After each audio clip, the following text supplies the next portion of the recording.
ఎన్నికలకు కేంద్ర ప్రభుత్వం మనుగడకు లింక్ ఉందా? రానున్న బీహార్ అసెంబ్లీ ఎన్నికల్లో సీఎం నితీష్ కుమార్ గెలిచినా ఓడినా గాలం వేసేందుకు కాంగ్రెస్ ప్రయత్నిస్తుందా? మిత్రపక్షం ఆర్జేడీని కాపాడుకుంటూ కొత్తగా నితీష్తో దోస్తీ చేసేందుకు రాహుల్ ప్లాన్ చేస్తున్నారా?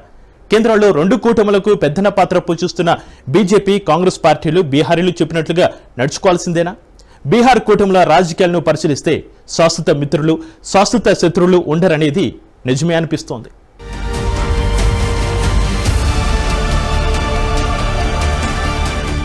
బీహార్లో ప్రభుత్వాన్ని ఏర్పాటు చేసి one shot two birds formula apply చేయాలనుకుంటోంది కాంగ్రెస్ పార్టీ. మోడీ మూడోసారి ప్రధానమంత్రిగా ప్రమాణ స్వీకారం చేసేందుకు మిత్రపక్షాల మద్దతు అనివార్యం కావడంతో ఎన్డీఏ కూటమి విచ్ఛిన్నానికి చేయాల్సిన ప్రయత్నాలు అన్ని చేసింది కాంగ్రెస్ పార్టీ. ఎన్డీఏ కూటమి ప్రధానమంత్రి అభ్యర్థిగా నితీష్ కు రాహుల్ గాంధీ భారీ ఆఫర్ ప్రకటించినట్లుగా పొలిటికల్ ఫిల్లర్లు వచ్చాయి. అయినా బీహార్ సీఎం నితీష్ మోడీ వైపే మొగ్గు చూపడంతో కాంగ్రెస్ ఆశలు అడియాసలయ్యాయి. మళ్ళీ ఇప్పుడు బీహార్ రాష్ట్ర ఎన్నికల రూపంలో కేంద్రంలో మోడీని, రాష్ట్రంలో నితీష్ ను దెబ్బకొట్టే అవకాశం వచ్చిందని కాంగ్రెస్ కూటమి భావిస్తోంది. కేవలం బీహార్లో రాష్ట్ర ప్రభుత్వాన్ని ఏర్పాటు చేయడమే కాదు, ఏకంగా కేంద్రంలోని ప్రభుత్వాన్ని మార్చే భారీ వ్యూహంతో కాంగ్రెస్ రాజకీయం రచిస్తోంది.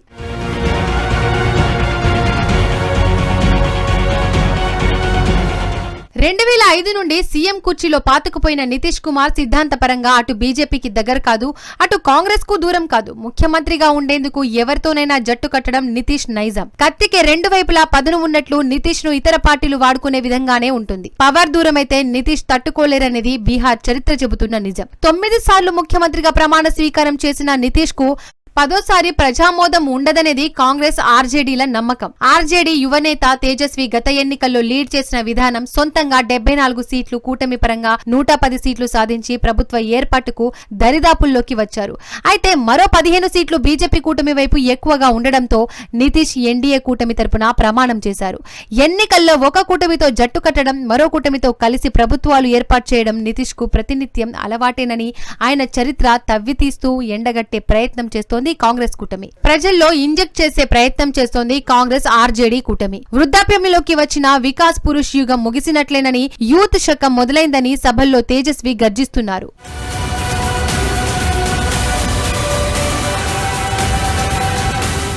బీహార్లో సీఎం చేంజ్ కోసం మై బాప్ స్ట్రాటజీ ఫాలో అవుతోంది RJD. Congress party Muslim, youth, Bahujan, ఆగ్డా, upper caste, ఆది ఆబాది మహిళ, పూర్ పేదల సంక్షేమం పేరుతో మై బాప్ తో ముందుకు వస్తోంది కాంగ్రెస్ పార్టీ. ఆయా వర్గాలకు ఎన్డీఏ సర్కార్ చేసిందేమీ లేదని కాంగ్రెస్ కూటమి ప్రచారం ముమ్మరం చేసింది. 2500 రూపాయలకు పెన్షన్లు కూడా పెంచుతామని హామీ ఇస్తోంది. నిరుద్యోగ యువతను ఆదుకునేందుకు ఉద్యోగ, స్వయం ఉపాధి అవకాశాలు కల్పిస్తామంటోంది.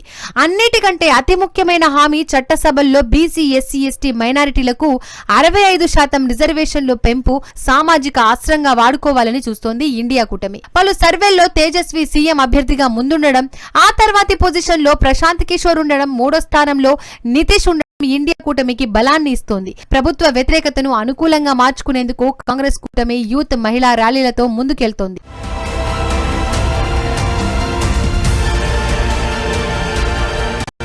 బీహార్లో బీసీలు ఎక్కువ, అందుకే ఓబీసీలు, ఎంబీసీలది డిఫరెంట్ రాజకీయ వర్గాలు. ఓబీసీలు ముఖ్యంగా యాదవ ముస్లిం వర్గాలు కాంగ్రెస్, ఆర్జేడీ వైపు ఉంటున్నారు. అత్యంత వెనుకబడిన కుర్మీలు, ఎంబీసీలు నితీష్ వెంట నడుస్తున్నారు. ఇప్పుడు నితీష్ కులగణన చేపట్టడం, మోడీ జనగణనలో కులగణన చేర్చడం లాభిస్తుందని ఎన్డీఏ ఆశిస్తోంది.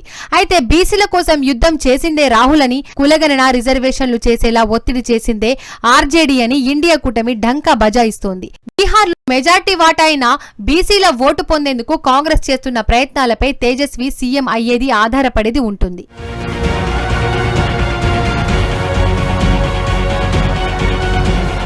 బీహార్లో నితీష్ ను ఓడించేందుకు కలిసి పనిచేస్తున్న ఆర్జేడీ, కాంగ్రెస్ కూటమి రెండో స్టెప్ లో కేంద్రంలో మోడీ సర్కార్ను పడగొట్టేందుకు వ్యూహం రచిస్తోంది. రాష్ట్రంలో నితీష్ కు పదవి లేకుండా చేయడం ఒకెత్తైతే, కేంద్రంలో జేడీయూ 12 మంది ఎంపీల బలంతో ఆయన్ని ఇండి కూటమి ప్రధాని అభ్యర్థిగా ఆశ చూపి రాజకీయాలు మార్చాలనుకుంటోంది కాంగ్రెస్ పార్టీ. దేశంలో మారుతున్న రాజకీయాలను తమకు అనువుగా మార్చుకొని మోడీని ప్రధాని పీఠంపై నుండి దింపేందుకు బీహార్లో ద్విముఖ వ్యూహాన్ని అమలు చేయాలని కాంగ్రెస్ భావిస్తోంది. రాష్ట్రంలో ఎన్డీఏ ఎన్డీఏ కూటమికి అధికారం అందకుండా చేయడం, సీఎం సీటు నుండి నితీష్ ను దించేయడం, ఇండీ కూటమి సీఎం గా తేజస్విని చైర్ లో కూర్చోబెట్టడం కాంగ్రెస్ తొలి లక్ష్యం. ఆ తర్వాత నితీష్ ను తమ వైపు మరల్చుకోవడం, చివరకు ప్రధానిగా మోడీని తప్పించి నితీష్ ను ఢిల్లీలో కూర్చోబెట్టడం అనే ప్లాన్ చేస్తున్న కాంగ్రెస్ రెంటికి చెడ్డ రేవడిగా మారుతోందా, లేదంటే రెండు ప్లాన్లు కాలగమనంలో సాధిస్తోందా అనేది జనమిచ్చే తీర్పుపై, నాయకులు రచించే వ్యూహంపై ఆధారపడి ఉంటుంది.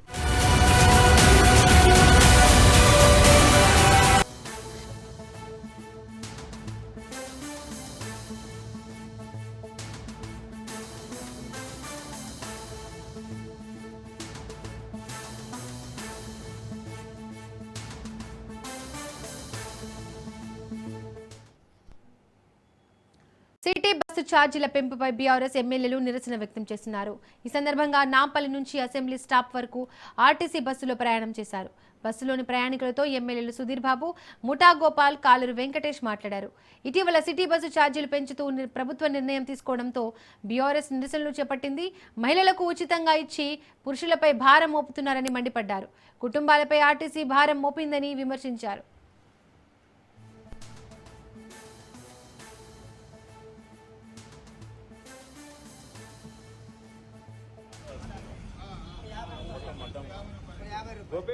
పెంచిన బస్ ఛార్జీలను పెంచిన బస్ ఛార్జీలను పెంచిన బస్ ఛార్జీలను రేవంత్ రెడ్డి పరిపాలన డౌన్ డౌన్. ఇదే అంశానికి సంబంధించి మోర్ అప్డేట్స్ మా ప్రతినిధి సైదులు అందిస్తారు. సైదులు. ఎస్ దీపిక, హైదరాబాద్లో బస్ ఛార్జీలు పెంపుపై బీఆర్ఎస్ నిరసన కార్యక్రమం తెలిపింది ఈరోజు.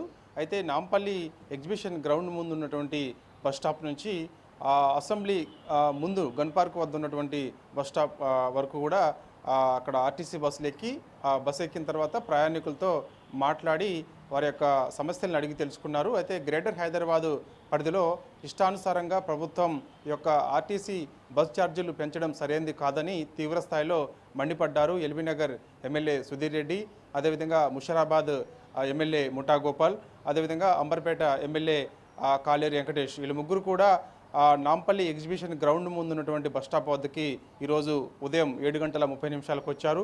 ఆ యొక్క బస్ స్టాప్లోనే కూర్చొని బస్సు వచ్చే సమయానికి బస్ ఎక్కి ఆర్టీసీ ప్రయాణికులతో వారు మాట్లాడారు. అయితే ఈ యొక్క మాట్లాడుతున్న సమయంలో వారి యొక్క సమస్యలను అడిగి తెలుసుకున్న తర్వాత పెద్ద ఎత్తున సమస్యలు కూడా గుర్తించడం జరిగింది. అయితే ప్రజాపాలనని కాంగ్రెస్ పార్టీ పదే పదే చెప్తూ వస్తూ ఈ విధంగా ఆర్టీసీ బస్ ఛార్జీలు పెంచడం ప్రజాపాలన అని చెప్పేసి బీఆర్ఎస్ పార్టీకి చెందినటువంటి ఎమ్మెల్యేలు ప్రభుత్వాన్ని ప్రశ్నించారు. కాబట్టి పెంచిన బస్ ఛార్జీలను అంచనా తగ్గించాలని ప్రధానంగా డిమాండ్ చేశారు. మహిళలకు ఉచితంగా బస్ ప్రయాణం ఇస్తున్నామని చెప్తూనే మరోవైపు ఇలా ఇష్టానుసారంగా బస్ ఛార్జీలు పెంచడం సరైనది కాదని చెప్పేసి కూడా తీవ్రస్థాయిలో మండిపడ్డారు. కాబట్టి ఇకనైనా సరే గ్రేటర్ హైదరాబాదు పరిధిలో నిత్యం ఈ యొక్క ఆర్టీసీ బస్సు ప్రయాణికులు ఇప్పటికే అనేక ఇబ్బందులు పడుతున్నారు. సకాలంలో బస్సులు రాక ఇబ్బందులు పడుతున్నారు.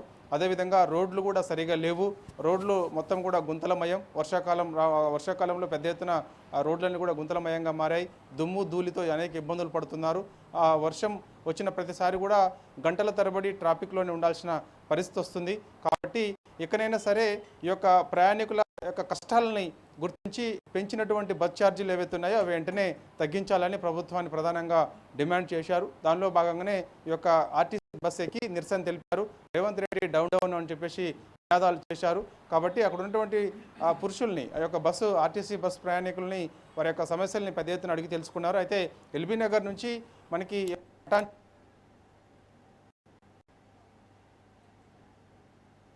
2-3 గంటల సమయం పడుతుంది. గతంలో ఇలాంటి పరిస్థితి లేదు. ఎందుకంటే ఒకవైపు ట్రాఫిక్ సమస్య మరింత ఎక్కువైపోయింది. దాంతో పాటుగా అనేక ఇబ్బందులు తలెత్తుతున్నాయి.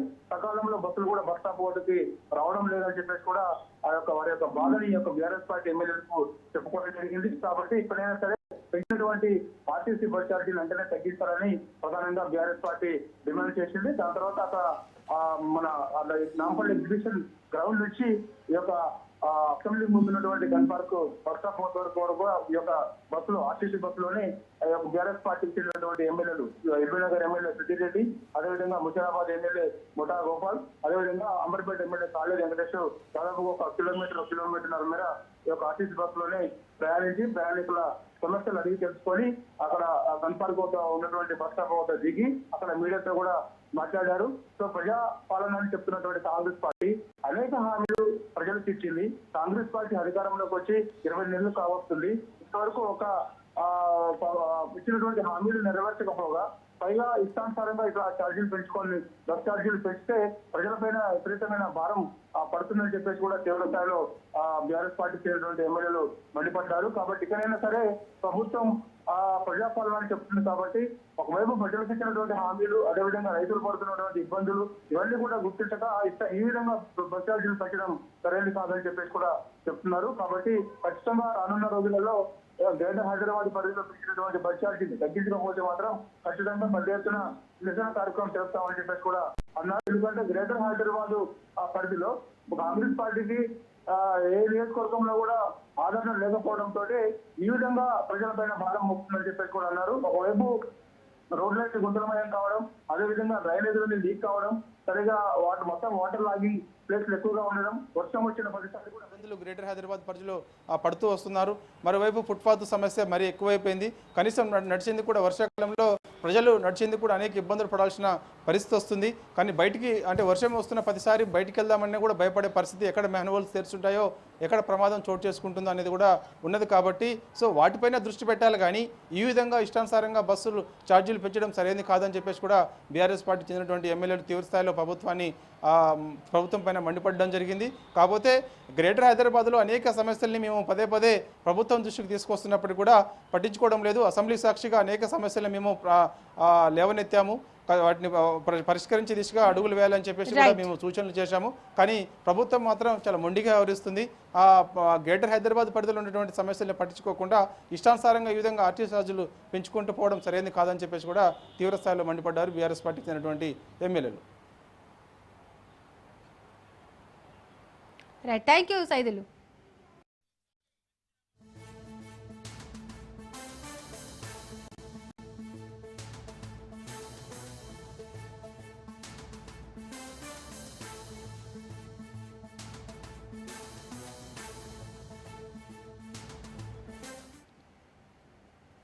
రైట్, ఇక జూబ్లీ హిల్స్ కాంగ్రెస్ అభ్యర్థి ఎంపిక తుది అంకానికి చేరింది. ఇవాళ సీఎం రేవంత్ రెడ్డితో 3 ఇన్ఛార్జ్ మంత్రులు సమావేశం కానున్నారు. ముఖ్యమంత్రికి 4 పేర్లను మంత్రులు ప్రతిపాదించారు. సీఎంతో చర్చల అనంతరం ఏఐసీసీకి సీల్డ్ కవర్లో అభ్యర్థుల లిస్టు పంపనున్నారు. 4లో ఒకరి పేరును అభ్యర్థిగా ప్రకటించే అవకాశం ఉంది.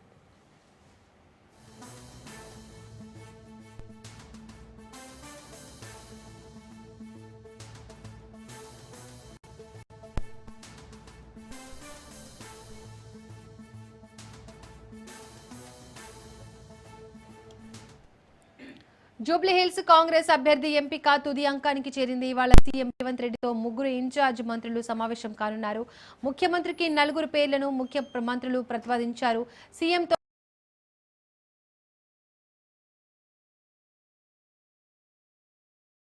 ఉంది.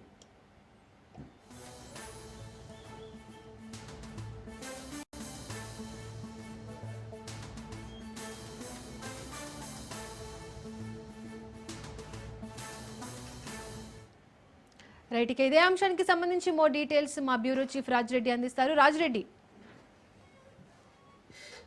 జూబ్లీ హిల్స్ అభ్యర్థిని ఖరారు చేయడానికి కాంగ్రెస్ సిద్ధమవుతుంది. అందులో భాగంగానే ఈ రోజు ముఖ్యమంత్రి రేవంత్ రెడ్డితో పాటు పిసిసి అధ్యక్షుడు అదేవిధంగా మీనాక్షి నటరాజన్ ముఖ్య నేతల సమావేశం ఏర్పాటు చేయబోతున్నారు.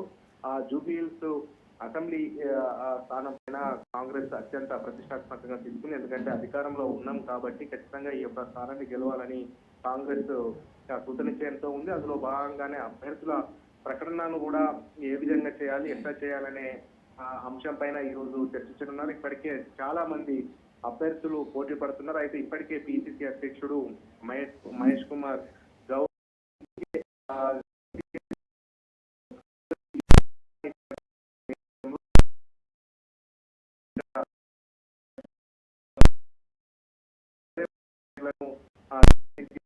అనేది చర్చ జరగబోతుంది. ఇప్పటికే అధికారికంగా అందిన సమాచారం ప్రకారం నవీన్ యాదవ్ వస్తుంది అనేది కూడా పెద్ద ఎత్తున పార్టీలో చర్చ జరుగుతుంది. ఈ యొక్క నేపథ్యంలో అంజన్ కుమార్ యాదవ్ కూడా విశ్వ ప్రయత్నం చేస్తున్నారు. అంతేకాకుండా కొంత రామ్మోహన్ కూడా ప్రయత్నం చేస్తున్నారు.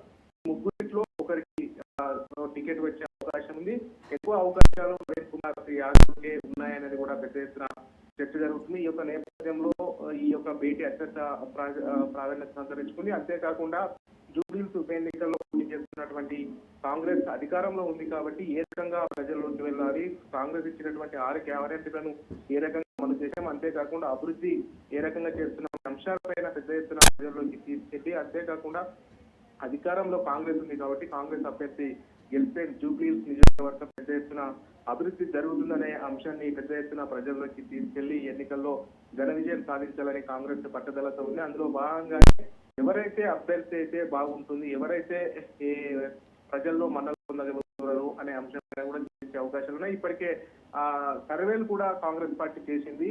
అంతేకాకుండా 3 మంత్రులు ఇన్ఛార్జీలుగా వివేక్ వెంకటస్వామి, పొన్నం ప్రభాకర్, తుమ్మల నాగేశ్వరరావును కూడా నియమించింది. ఈ యొక్క నేపథ్యంలో ఈ యొక్క మంత్రుల అభిప్రాయ సేకరణ, సర్వే వీటన్నిటిని కూడా పరిగణలోకి తీసుకుని అభ్యర్థిని ఖరారు చేసే అవకాశాలు అయితే కనబడతా ఉన్నాయి. Right Raji, thank you.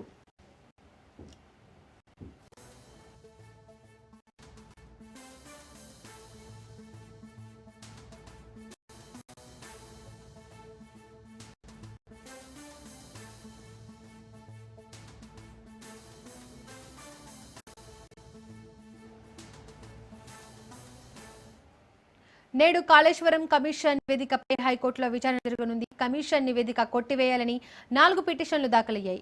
KCR, Harish Rao, మాజీ సీఎస్ ఎస్కే జోషి, ఐఏఎస్ స్మితా సబర్వాల్ పిటిషన్లు దాఖలు చేశారు. అన్ని పిటిషన్లను కలిపి హైకోర్టు విచారించనుంది. పీసీ ఘోష్ కమిషన్ నివేదిక ఆధారంగా చర్యలు తీసుకోవద్దని ఇప్పటికే స్టే విధించింది కోర్టు. ఇవాళ 4 పిటిషన్లపై విచారణ జరపనుంది.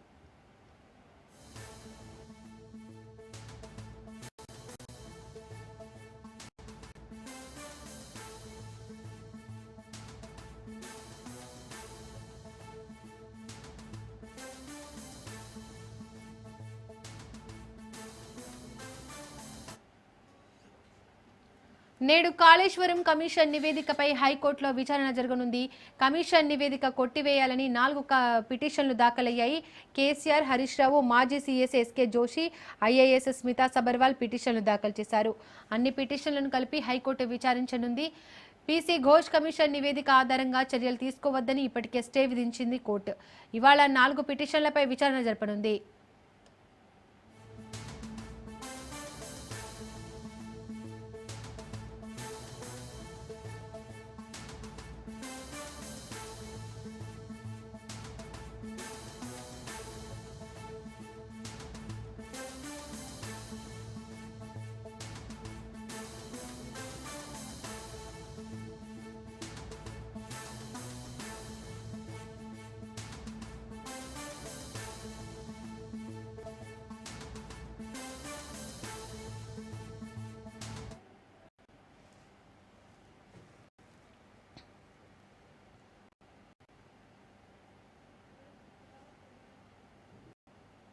నేడు వైఎస్ఆర్సీపీ కేంద్ర కార్యాలయంలో వైఎస్ జగన్ కీలక సమావేశం నిర్వహించనున్నారు.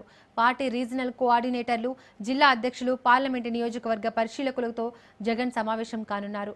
రాష్ట్రంలో తాజా రాజకీయాలు, పార్టీ బలోపేతానికి తీసుకోవాల్సిన చర్యలపై చర్చించనున్నారు. అలాగే మెడికల్ కాలేజీల ప్రైవేటీకరణ వ్యతిరేక పోరాటం, రాష్ట్రంలో బయటపడుతున్న కల్తీ మద్యం వ్యవహారం, రైతుల సమస్యలపై చర్చించే అవకాశం ఉన్నట్లు తెలుస్తోంది.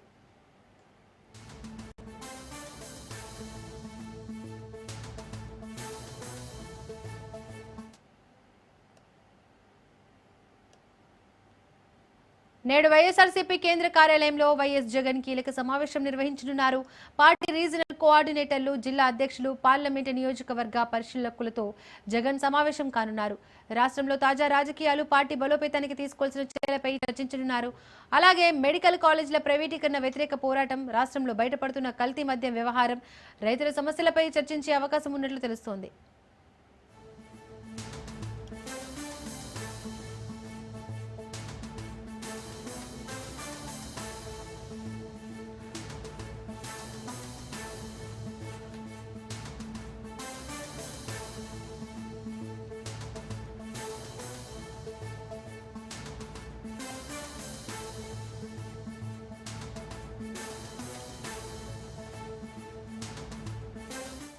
నేడు వైఎస్ఆర్సీపీ కేంద్ర కార్యాలయంలో వైఎస్ జగన్ కీలక సమావేశం నిర్వహించనున్నారు. పార్టీ రీజనల్ కోఆర్డినేటర్లు, జిల్లా అధ్యక్షులు, పార్లమెంటు నియోజకవర్గ పరిశీలకులతో జగన్ సమావేశం కానున్నారు. రాష్ట్రంలో తాజా రాజకీయాలు, పార్టీ బలోపేతానికి తీసుకోవాల్సిన చర్యలపై చర్చించనున్నారు. అలాగే మెడికల్ కాలేజీల ప్రైవేటీకరణ వ్యతిరేక పోరాటం, రాష్ట్రంలో బయటపడుతున్న కల్తీ మద్యం వ్యవహారం, రైతుల సమస్యలపై చర్చించే అవకాశం ఉన్నట్లు తెలుస్తోంది.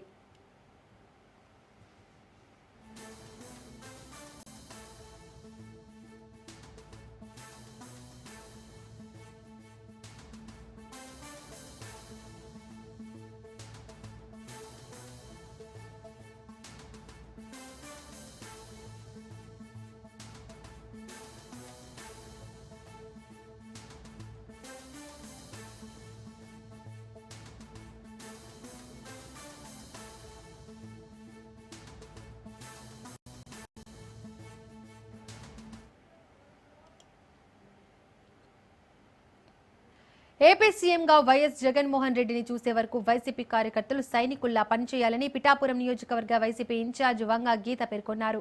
రాబో అసెంబ్లీ ఎన్నికల్లో వైసీపీ జెండా ఎగరడం ఖాయమని అన్నారు. రాష్ట్ర వైసీపీ ఎగ్జిక్యూటివ్ కౌన్సిల్ సెక్రటరీగా గండేపల్లి బాబీని వైఎస్ఆర్ కాంగ్రెస్ పార్టీ అధ్యక్షుడు జగన్మోహన్ రెడ్డి నియమించారు. ఈ మేరకు గండేపల్లి బాబీకి అభినందన సభ నిర్వహించారు. ఈ కార్యక్రమానికి వంగ గీత విశ్వనాథ్ ముఖ్య అతిథిగా హాజరయ్యారు.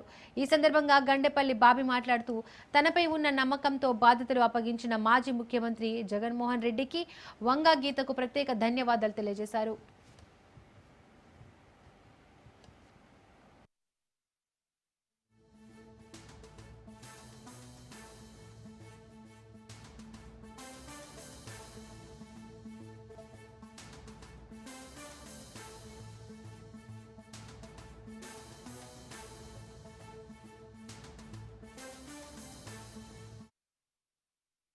కార్యకర్తలు, నాయకులు అందరూ కూడా ప్రతి గ్రామంలో ఈ గ్రామంలో ఎట్లా ఉంది, ఏముంది, ప్రజల స్థితిగతులు ఏంటి అనేది చేయడంతో పాటు ప్రతి గ్రామంలో కూడా పార్టీని పటిష్టంగా ముందుకు నడిపించడానికి కార్యక్రమం తీసుకొని ఆ సంస్థాగత నిర్మాణ ప్రాసెస్ అనేది ఇప్పుడు జరుగుతూ ఉంది.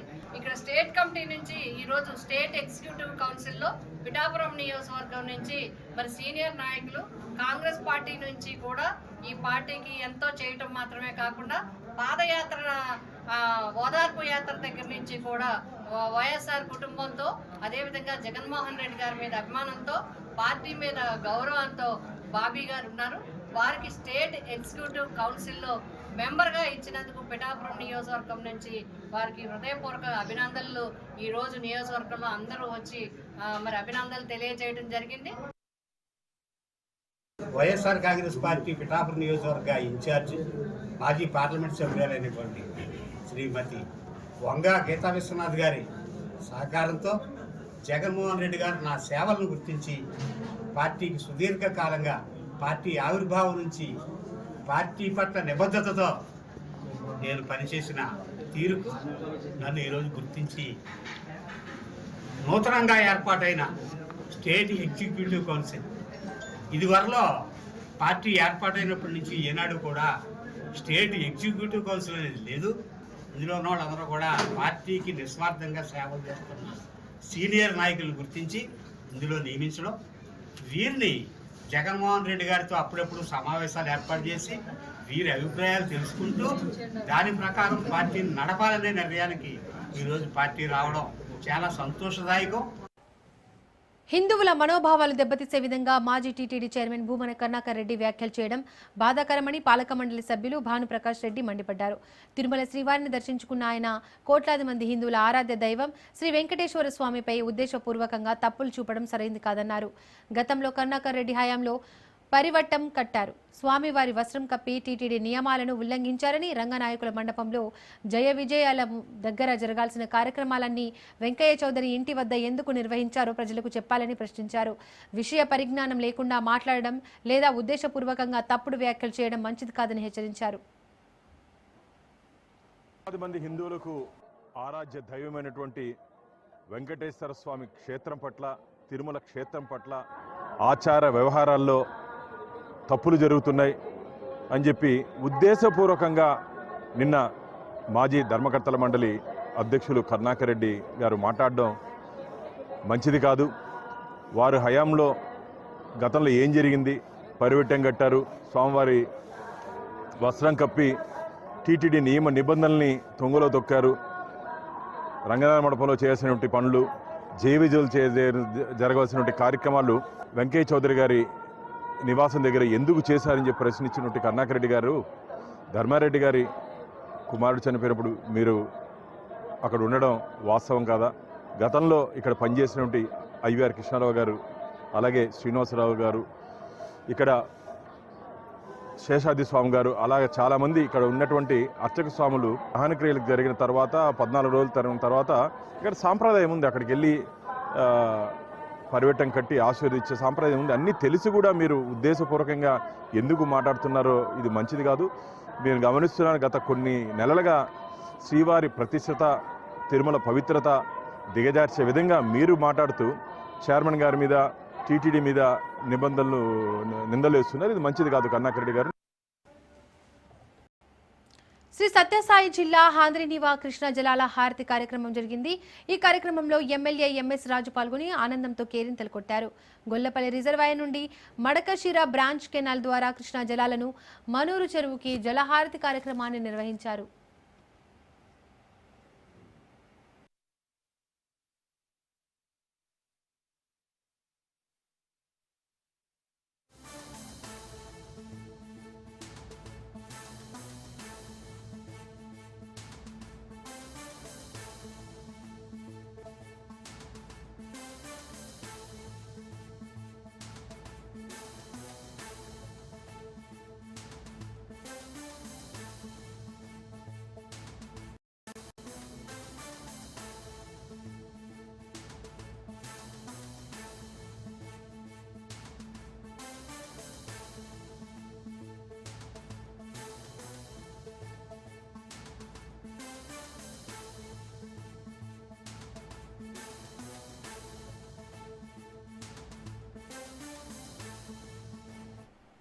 ఏపీ రాజకీయాల్లో ప్రకంపనలు రాబోతున్న ములకల చెరువు కల్తీ మద్యం కేసులో మరో కీలక పరిణామం చోటు చేసుకుంది. ఈ కేసుకు సంబంధించి ఇబ్రహీంపట్నంలో భారీగా కల్తీ మద్యం పట్టుబడింది. ఈ కేసులో ప్రధాన నిందితుడు టీడీపీ నేత అద్దెపల్లి జనార్దన్ రావుకు సంబంధించిన గోడౌన్లో పెద్ద మొత్తంలో కల్తీ మద్యం గుర్తించారు ఎక్సైజ్ శాఖ అధికారులు. ములకల చెరువు కల్తీ మద్యం కేసులో నిందితులైన జనార్దన్ రావు సోదరుడు జగన్మోహన్ రావు, జనార్దన్ రావు అనుచరుడు కట్టారాజు ఇచ్చిన సమాచారంతో జనార్దన్ రావు గోడౌన్లో భారీ సెర్చ్ ఆపరేషన్ చేపట్టారు ఎక్సైజ్ శాఖ అధికారులు. తనిఖీలో భాగంగా అలాగే నకిలీ మద్యం బాటిల్స్ కు లేబుల్స్ సీలింగ్ చేసే మిషన్లు సీజ్ చేశారు అధికారులు.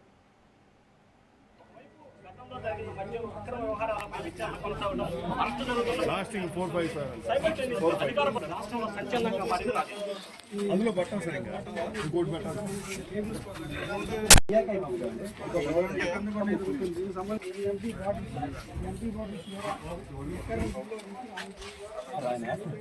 దాని మీద వేసేస్తే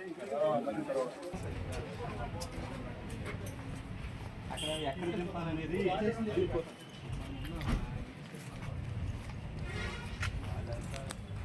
బాబు ఎక్కడ నువ్వైతే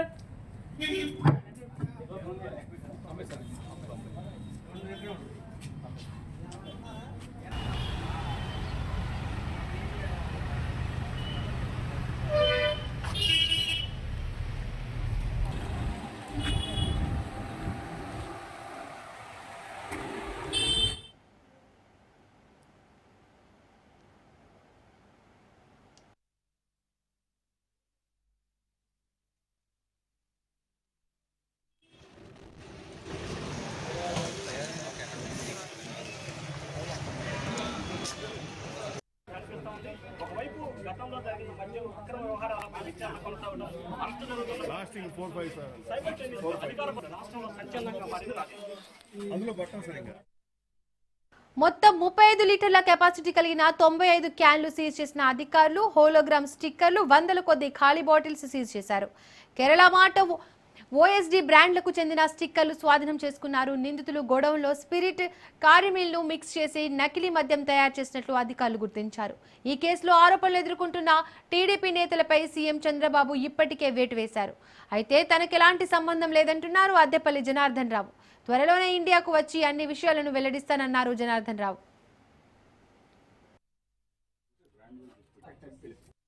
ఆంధ్రప్రదేశ్లో ములకల చెరువు ఇబ్రహీంపట్నంలో జరుగుతున్నటువంటి నకిలీ మద్యానికి సంబంధించిన విషయాలను సోషల్ మీడియా ద్వారా నేను తెలుసుకుంటున్నాను. ఈ వ్యవహారంలో నా పేరు మొదటి ముద్దాయిగా జనార్దన్ అని చూపించుకున్నారు. ములకల చెరువు కేసులో వాస్తవం ఈ కల్తీ మద్యం గురించి తంబళ్లపల్లిలో ఉన్నటువంటి తెలుగుదేశం నాయకులకు కానీ ఏ ఇతరులకు కానీ సంబంధం లేదు. ఊరికే ఇతరులను ఇబ్బంది పెట్టాలని కొన్ని రాజకీయంగా లేనిపోయిన చేస్తున్నారు. ఇతరులు ఎవరో లబ్ధి పొందే ఉద్దేశంతో ఇవన్నీ జరుగుతున్నాయి.